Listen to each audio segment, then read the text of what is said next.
This is Our View, brought to you by the proud members of the Washington Federation of State Employees, the people who work for you.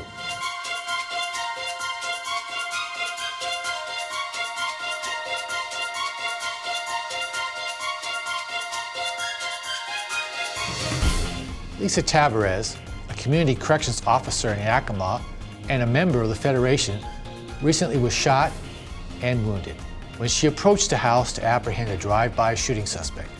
She's recovered and is now back on the job. But Lisa is not dwelling on the incident, which might make a lot of us look for a different career, but rather she is now asking the public to remember that while apprehending dangerous people is part of the job, so is helping offenders become productive members of the community. Lisa Tavarez is this year's recipient of the Federation of State Employees Meritorious Service Award. Well, I think that's the idea of probation. That's the idea of probation in history, is to get them reprogrammed and back into the community in which the rest of us live. Now, it's done differently in each state. In our state, we had the parole system. We no longer have that. We had a system of, here's the punishment and we're done with you. Now we're getting right back into, here are some rehabilitation techniques that we're using back in the old days in parole and prior to 1984.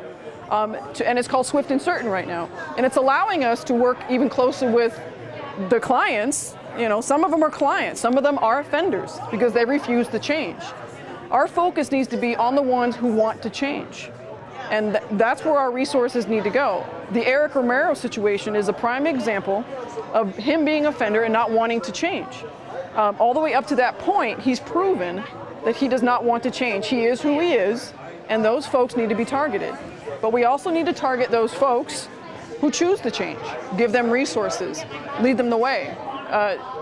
Treatment, we need resources for treatment. If they're not using, they're not committing crimes. If they're not using, they're finding jobs. Things like that, the pro-social aspects of change. We need more for that. I think DOC calls it the re-engineering of community corrections now. And that's basically the big push right now. And it starts with the community corrections officer who has to sit down each day and speak to these clients and try to motivate them to change. But that takes a long time to do. Each officer, they don't have 30 minutes to spend with these clients. They have literally minutes, because that's how big their caseloads are. Not to mention the amount of time they have to spend in the street, going to their homes, visiting them at home in their environment, which is very unsafe, but these officers do that. They do it with very little training, and they do it with very little resources, and they still do it.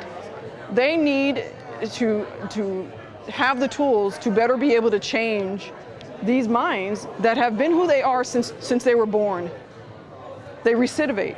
There's no accounting system to go and to pinpoint everything that we do good. We can't measure the amount of lives they save simply by having a longer conversation with a client or asking them how is their day today. And we need more wiggle room to figure out what these clients need, and they won't get to the point where they're harming others. If we change those folks and we assimilate them and give them the resources they need to be successful, how can you measure that? What? But by the victims that aren't being tallied? We're not tallying a victim toll. You know, we're tallying something else, and I think we're looking at the wrong numbers. So I'd like to recognize all of those members of this task force. These are very well trained and dedicated public servants, along with myself, are the real reason Eric Romero is behind bars where he deserves to be.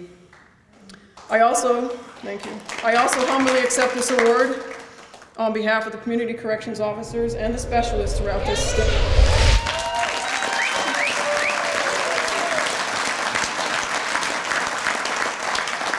He's also chose public service to make an unaccountable difference that goes unrecognized on a daily basis.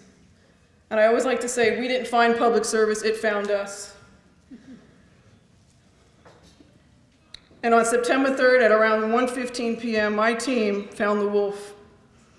In the words of Lieutenant Dave Grossman, if you know who he is, you'll know what the rest of this means. Eric Romero was a man who preys on others and doesn't deserve to walk amongst us. We will never know how many lives will be saved by this removal, but I do know on this day he met a sheepdog.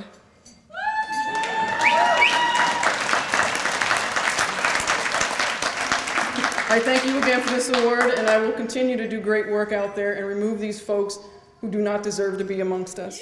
Thank you.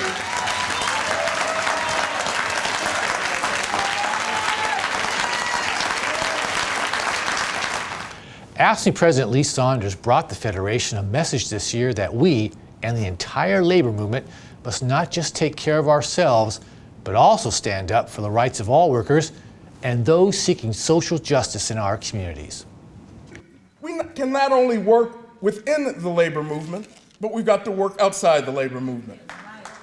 We've got to cultivate and rebuild our relationships with our coalition partners, with our community partners. We've got to ask them for support. But just as we ask them for support, when they ask us for support, we must be there for them. This is not a transactional relationship. It's a transformational relationship. We aren't trying just to rebuild a labor movement. We've got to rebuild a movement in this country of labor unions, of students, of retirees, of the faith-based community, of working families. And you're doing it right here in Washington State. You work with broad coalitions to fight for working families, to protect the most vulnerable in this state. You're fighting against the Freedom Foundation and all their lies in coalition with other organizations and other unions across the state. And I think I read something a couple of days ago where at the University of Washington in Seattle, because of that coalition, your activism and the activism of the students and other labor unions, you had to fight for 15. And now those workers are going to get $15 an hour for minimum wage. That's what this movement, rebuilding this movement, is all about. Sisters and brothers, here's the bottom line. We're one of the last organized forces with the power to stand up for working families. We've got to bring in other organizations and folks to stand up with us. And we must be strong enough for the job. I know it's a tremendous responsibility. It's a heavy load. But you know what? Throughout our history, throughout the proud history of AFSCME, we've shouldered that weight. At a recent conference in Paris, AFL-CIO President Richard Trumka told his audience that the social issues of immigration and excessive numbers of citizens in the correction system are being used to drag down the wages for millions of American workers. If you look at the United States, we first privatized prisons. When we privatized prisons, they started lobbying for longer terms, for 3 strikes and you get a life prison, so they had lifelong customers. That's 1/3 of the black population. Oh, it's true, you get a lifelong customer whenever you send them to prison for life. That's what they advocated for. Those people are now out, they don't get paid, they drag down wages for everybody. The other problem, social dimension in the United States, is we have an immigration problem. You got 11.5 million people that are undocumented in the United States that are working.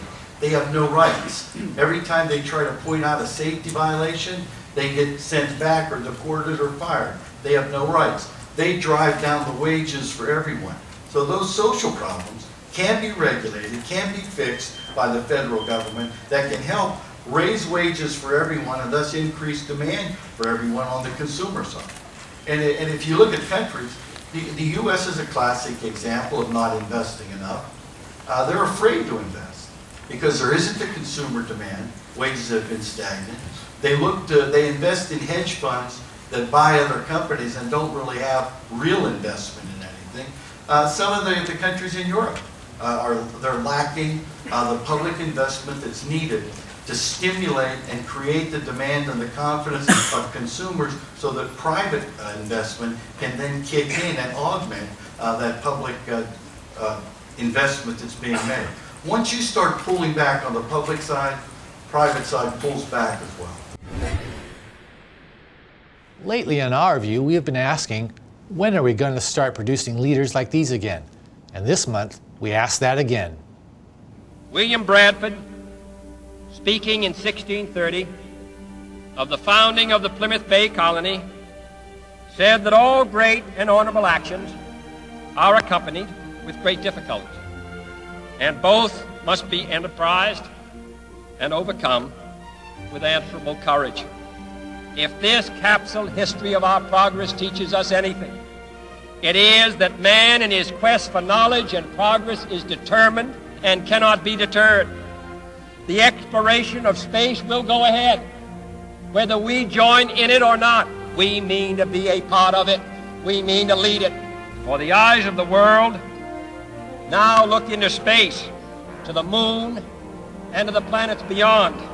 Our leadership in science and industry, our hopes for peace and security, our obligations to ourselves as well as others, all require us to make this effort, to solve these mysteries, to solve them for the good of all men. There is no strife, no prejudice, no national conflict in outer space as yet. Its hazards are hostile to us all. Its conquest deserves the best of all mankind. We choose to go to the moon. We choose to go to the moon.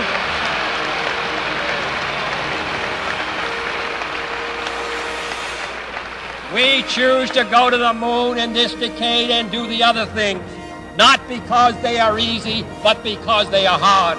Because that challenge is one that we're willing to accept, one we are unwilling to postpone, and one we intend to win.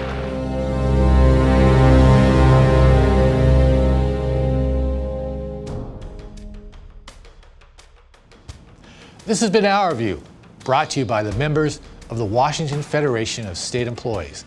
We remind you, when you accept a paycheck for your hard work, you don't give up your rights. Thank you for watching. We'll see you next month.